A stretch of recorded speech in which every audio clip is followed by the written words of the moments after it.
Yali Madad, and welcome back. We're diving deep today into something that's been on a lot of people's minds in the Ismaili community. Yeah. It's this whole idea of the Lord of Resurrection. Right, the Qaim Al-Qiyamah. Yeah, exactly. And thinking about it, especially now with Walana Sha Rahim passing the mantle onto Walana Sha Rahim, our 50th Imam. It's definitely a time for reflection. It really is. Yeah. So for anyone listening who maybe isn't as familiar with this, let's kind of set the stage a little bit. Sure.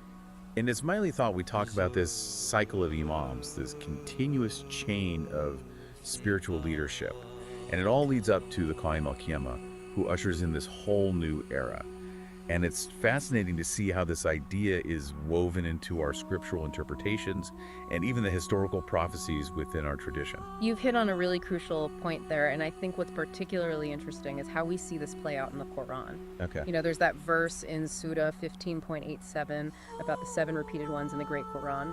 And it can be understood on different levels, right? You have the exoteric level, that's sort of the surface meaning. Mm-hmm. And then you have the esoteric level, which goes deeper into the symbolism. Okay, break that down for me. Okay, so exoterically, the 7 repeated ones refer to the verses of Surah Fatiha, the prayer we recite daily.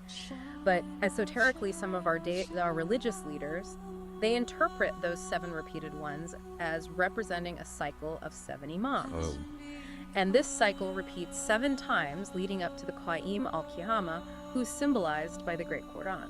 So you're saying there would be 49 imams before the Qaim arrives? That's the interpretation, yeah. And it just adds this whole other layer of meaning when we look at the prophecies about the Qaim. And speaking of prophecies, one that really stood out to me is the one by Sayyidina Abul Qasim al-Maliji. He compares the cycle of 7 imams to something we experience every week, the 7 days. Right, it's such a powerful analogy. Like, these cycles are constantly unfolding, just like the days of the week, always repeating, but always leading to a new beginning. It really makes you think.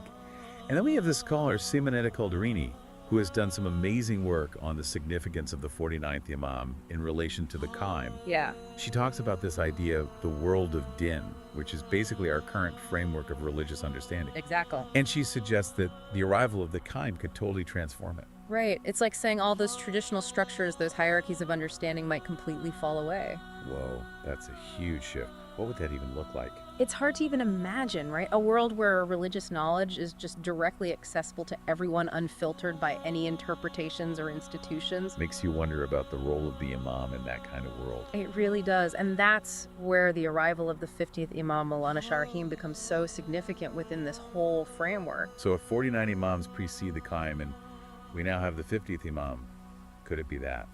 It really makes you think, could Walana Sha Rahim's Imat mark the beginning of that new era? Could he be the Qaim Al-Qiyamah? Wow, I never thought about it like that. Yeah. It's a lot to take in. It is. And we're just scratching the surface here. There are prophecies and interpretations specifically connected to the 7th heptad of Imams. Hold on, explain that. What's a heptad? Oh, it's just a group of 7. So the Perfect. 7th heptad would be the 43rd through the 49th Imams. And Sayyidina Muhammad bi Alayri Adoan from Syria, he predicted that this particular heptad would be directly linked to the coming of the Qaim.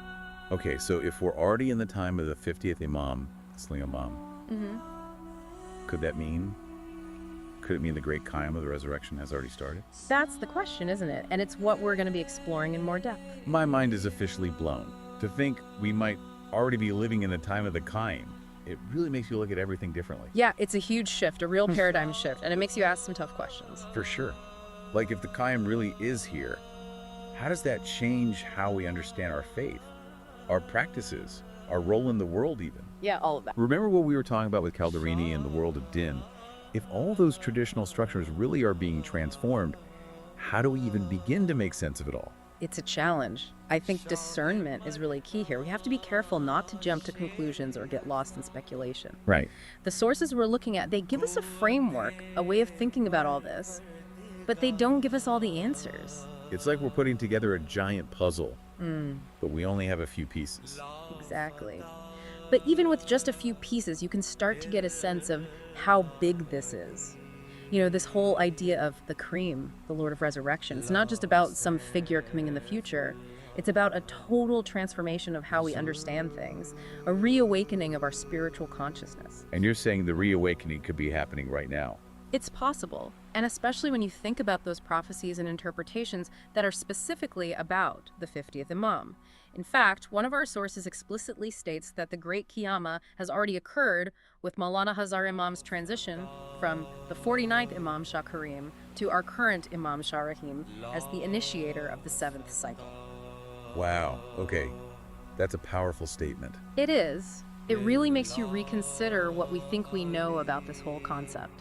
If the Great Qiyamah isn't some far-off event, but something that's already started, well, how does that change how we see our lives right now? Right. Makes you wonder, are there signs we should be looking for, ways to tell that we're living in this time of resurrection? That's the big question, isn't it? And maybe there aren't any easy answers. Maybe the signs aren't always obvious or outward. It could be about a subtle shift in our consciousness, how we see the world and ourselves in it. So it's more about looking deeper. I think so. Paying attention to those subtle shifts both within ourselves and in the world around us. Okay, I'm starting to see what you mean.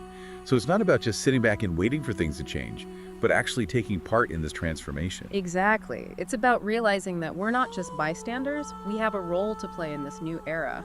We're agents of resurrection. I love that, agents of resurrection. Yeah. So what does that look like? What does it mean to embrace this possibility, both for ourselves and for the Ismaili community? That's a great question, and I don't think there's one right answer.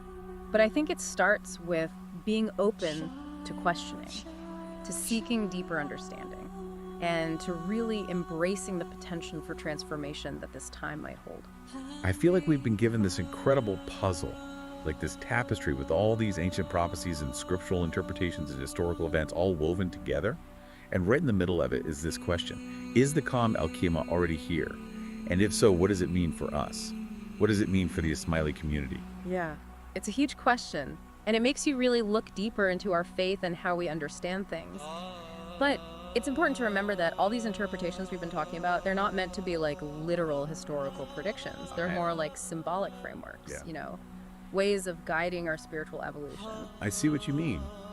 It's not about getting caught up in specific dates or events. Exactly. But even so, this idea that Walana Sha Imam's transition from the 49th to the 50th Imam could be the arrival of the Qaim, that's a powerful concept. Yeah, it really is. It makes you think about spiritual leadership in a whole new way, and how it guides us through these big moments of change.